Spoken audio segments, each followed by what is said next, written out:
Did you know that rats can laugh?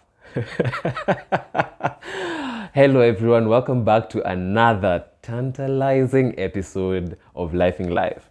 In today's episode, episode 6, we're going to be talking about something quite interesting. Something ooh, I feel most of us have come across, and this is romance.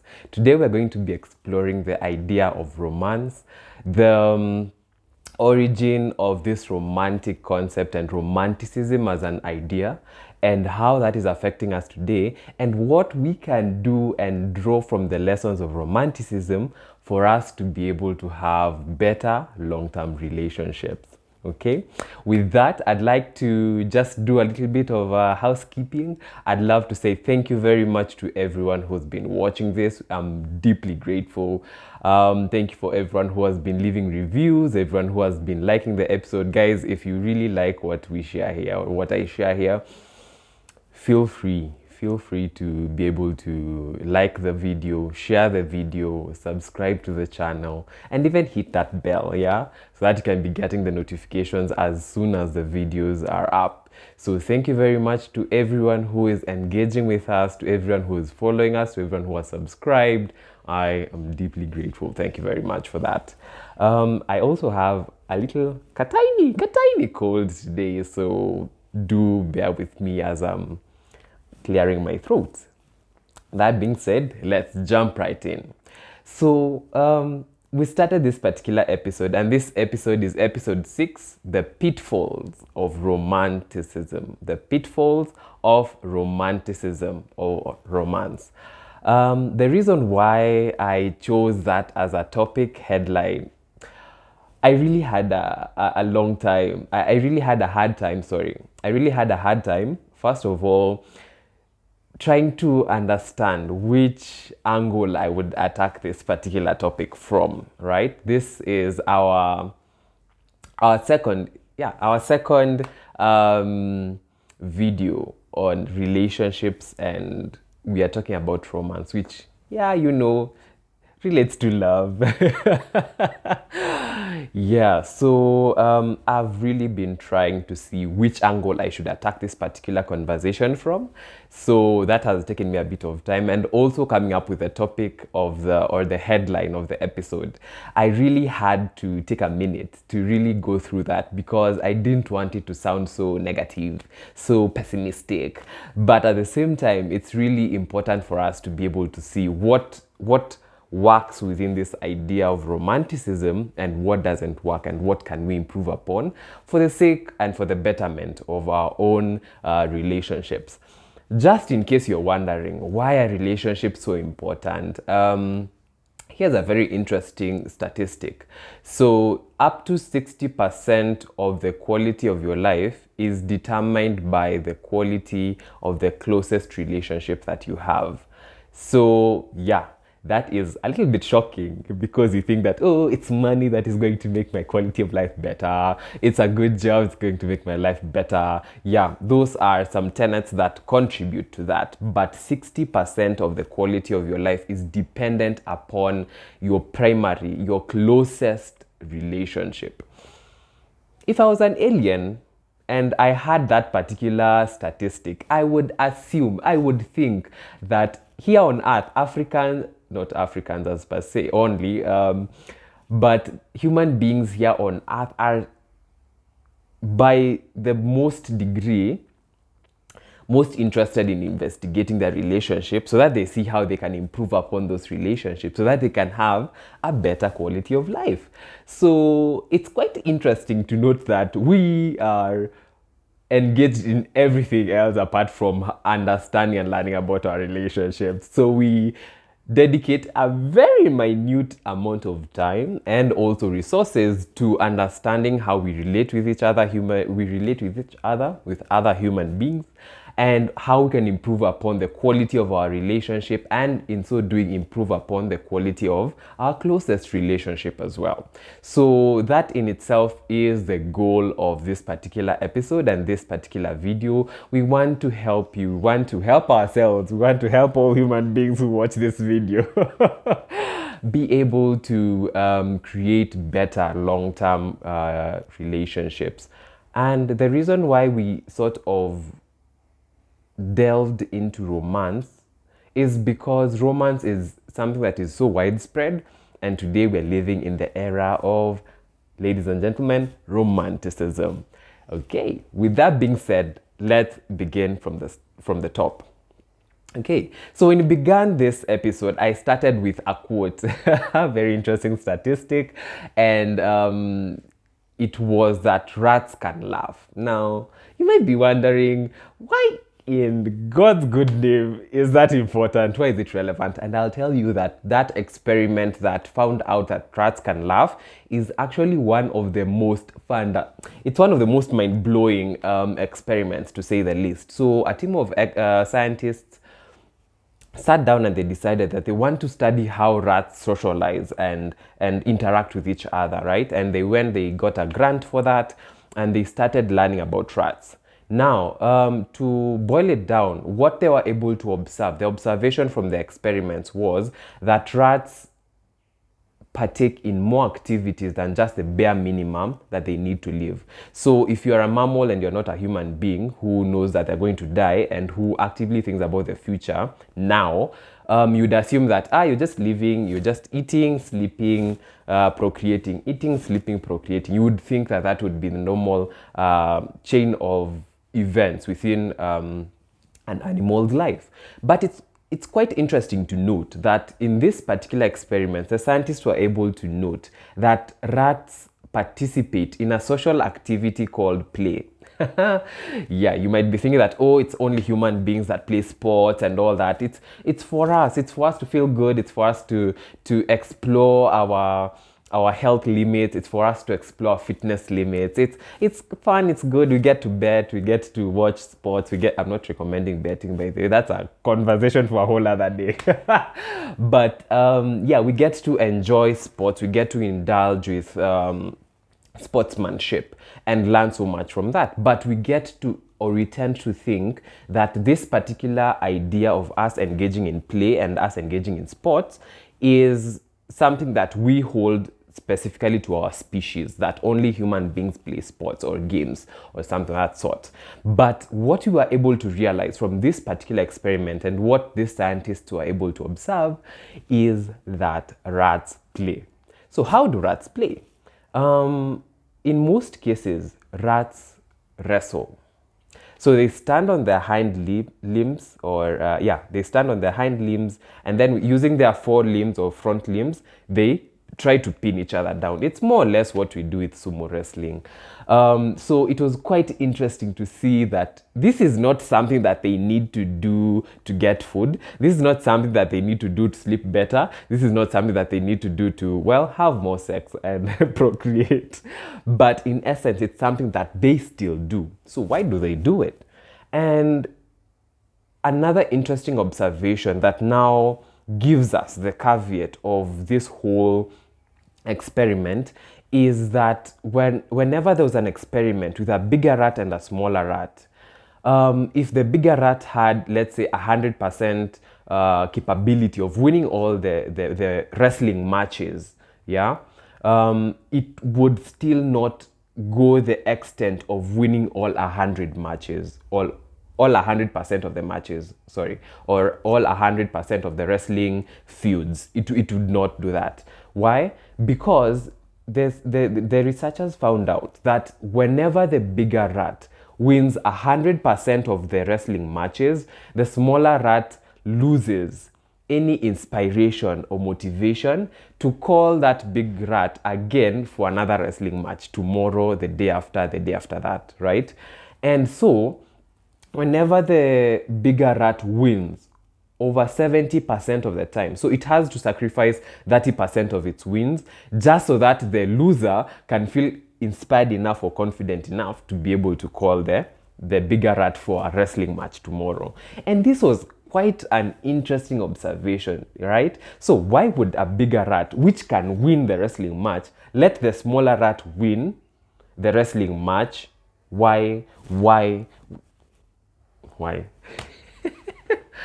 Yeah, so the reason why the bigger rat lets the smaller rat win is because if the smaller rat does not win 30% of the time, 30% of the wrestling matches, it lacks any motivation and inspiration to call the bigger rat to another wrestling match. Okay, we know about that at this point. Why is that important? It's important because whenever that small rat stops inviting the bigger rat for a wrestling match, what tends to happen is both of them will now go separate ways and stay in isolation. And you might be thinking, oh, well, yeah, okay, so isolation. What happens? Yeah, we've been single for so long, we've not died. But interestingly enough, what was observed by the scientists is that whenever these rats stay in isolation for a given period of time without wrestling and playing with each other, guess what happens? They actually die. They actually die. So it's quite interesting to note that whenever the bigger rat doesn't allow the smaller rat to win at least 30% of the wrestling matches, they both go into isolation. They do not come for any more fights, and they both die. They both die. So this in itself brought about the awareness that play is fundamental for the existence of these rats. And this was just a small observation within a very, very small species within the mammal diary, if I would say it that way. So us as human beings, as Homo sapiens sapiens, we are also part of that mammalian family. And we are also animals. And interestingly enough, we also need play to live. And you might be thinking about play and you're like, but I don't play football, but I don't play hockey. So, and I'm still living. So what do you mean? What I mean by play is that there's a certain level of social engagement that we take part in, and that we borrow ideas from other people within our society or social hierarchy, and we are able to implement that within our own systems. Let me give you an example. Have you ever seen small kids here in Kenya?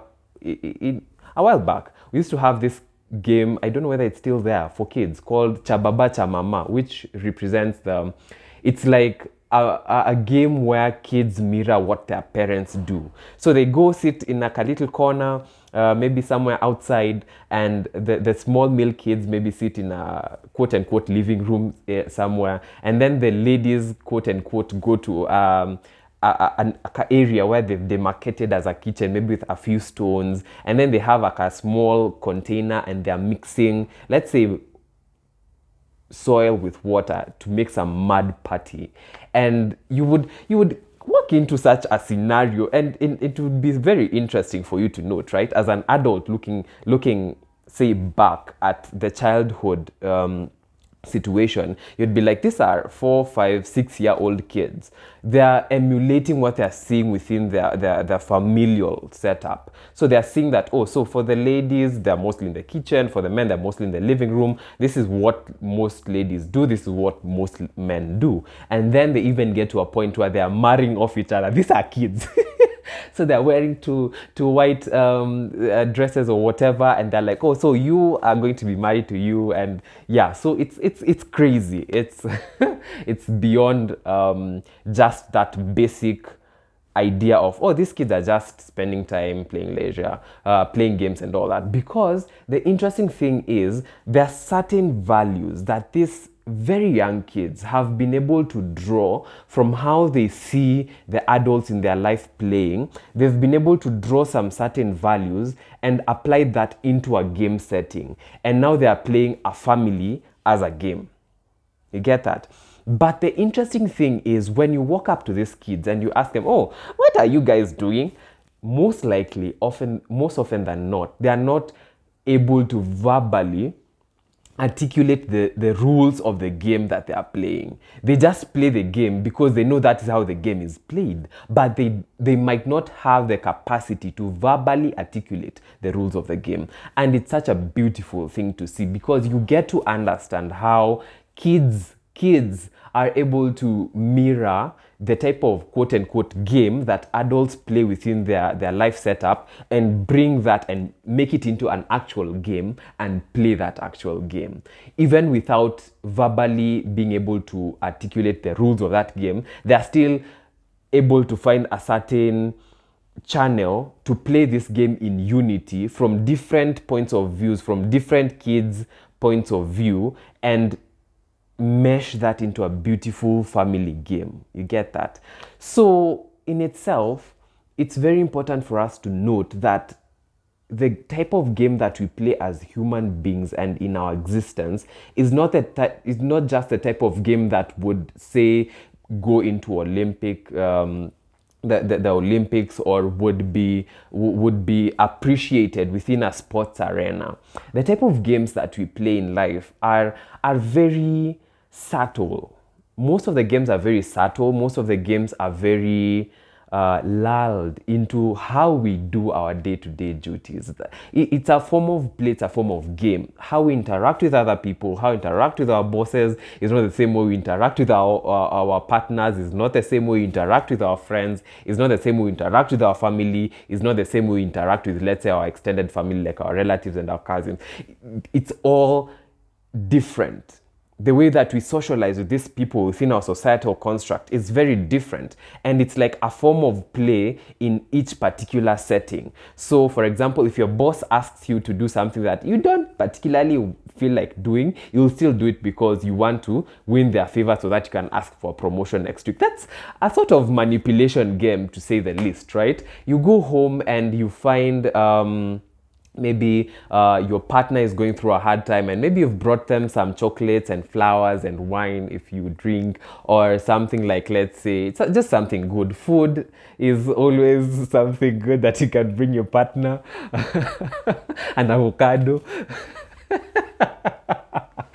Right? So you do that to maybe buy their good graces and to make them feel better and to sort of elevate their mood. And that in itself also is a form of, it's a game. It's a subtle game, because it's like you're using items to play with this person's emotion, but for the right reasons.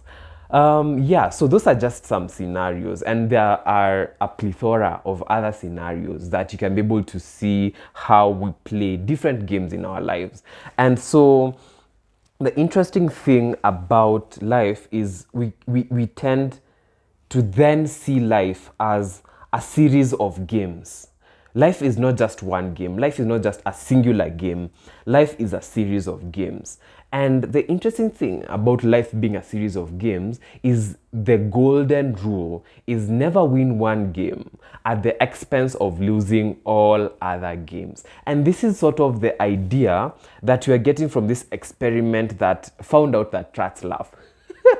So, that's sort of what you are getting from this experiment, because you're like, okay, so if this bigger rat plays its cards to win 100% of the games, it will not be invited to more games, and in so doing it will be isolated and then it will die. So it will not even play any more games. But if it loses 30% of the games or more, then it can be invited for another game, and it can play another game and another and another and another and another, right? So that in itself is the whole concept of life, the golden rule. Thanks to Jordan B. Peterson. The golden rule of life. I'll be carrying a lot of golden rules in my podcast episodes. So please bear with me. I think I'll have golden rules for most of the episodes that I'll be discussing or sharing with you. So the golden rule of life is a series of games. Do not win or play to win one game at the expense of losing all the other games. So there are certain times that you might need to lose a certain game just so that you can get the chance to play other games in the future. There are certain times that you may actually need to intentionally lose a certain scenario that you're in, or a certain quote-unquote game that you're in, just so that you get the opportunity to play more games in the future and have a chance at winning at some of those games in the future. So this is the particular golden rule that you are getting. Number one, from this experiment. Number two, from Jordan Peterson, and what you can be able to adopt in our life, even before we get into romance and all that. Now, then what is the importance of play? We've seen that, yes, it allows you to exist. And why is that? Why does play allow us to live longer than we would have lived in isolation, in the scenario of the rats, for example? And this is because games, or life in itself being a series of games, gives us opportunities to interact with other people. And we not only interact verbally, we also interact physically, right? So you might think about, say, being in a committed romantic relationship with your partner, and let's say this is your wife or something, and you guys are having sex. I would tend to believe that that is also a form of game, it's a form of play that we engage in, that we indulge in, or that you indulge in with your partner within your marriage setup. So the importance of play is that it not only helps us to interact with other people, but it also helps us to get that companionship. Because then again, remember that we are pack animals. We are used to living in groups. And whenever we are isolated from a group, number one, our probability to live goes down significantly. So whenever we isolate ourselves from groups, you can think about that from, let's say, 100,000 years ago. If you are in the savannah and you are alone, you would be in danger. I'm not saying today if you go to Masai Mara game park and you're just wandering around alone, you'll be safe. You'll not be safe. There are preys. There are animals of prey. When we used to live in trees, those used to be birds and cats and snakes. When you used to live on the ground, and now we do live on the ground, some of the animals of prey include, big cats of prey, big predator cats, there's also snakes, and there's also harmful insects and all that. So essentially, these are things that pose threats to us. And when we are in groups, when we exist in packs, we are able to inform each other, we are able to alert each other whenever there's danger. And it's quite interesting that we are talking about this, because as human beings, we have such an innate capability for us to draw conclusions from other people's interaction with the world that informs us. So for example, have you ever been in a situation where you just find like a group of people just turn their heads all of a sudden simultaneously to one side? It's like they're looking at something all of a sudden. What are you going to do?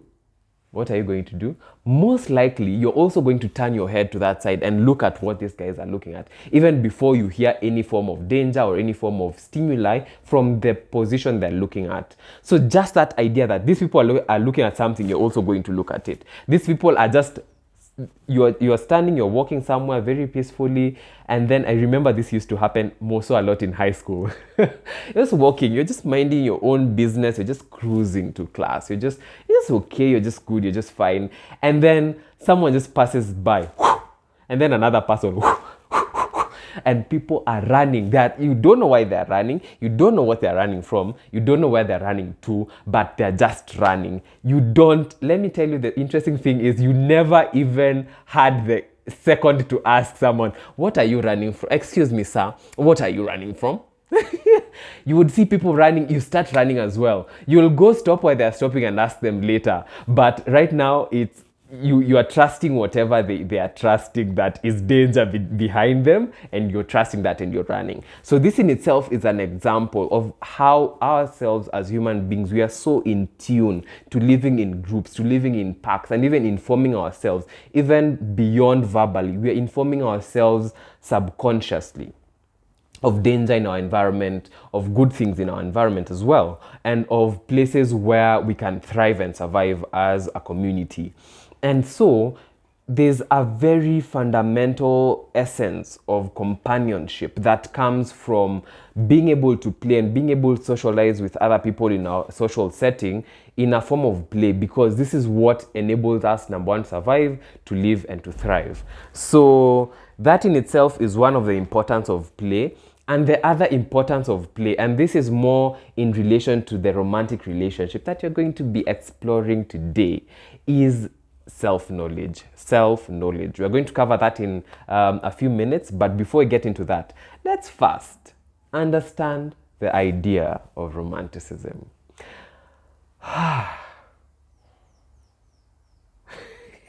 I feel like I've talked for a while and I just need to let you guys digest that. Maybe I should end the episode there. Yeah, so now let's look at the idea of romanticism. But before we get into that, we're going to end this particular half video here, and then we're going to continue with the other half in the next video. So stay tuned for part 2 of this particular episode, episode 6, the pitfalls of romanticism. A beautiful, beautiful episode.